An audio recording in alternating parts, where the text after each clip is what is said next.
Bazı insan para yapıyor, elektriklerle. Dünyada sadece arabayla çalışabilen tek mekanik motoru. Onun için ne yapıyoruz ilk başta?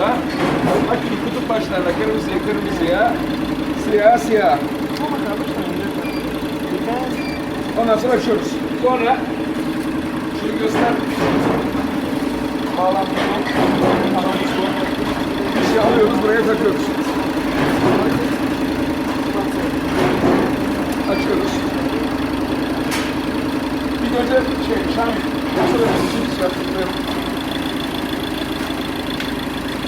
zemini gösterelim.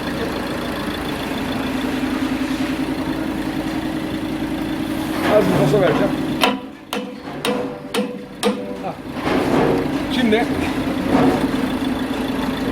makineyi çalıştırıyoruz. Buradan da kaç watt harcadığını görebiliyoruz makinenin.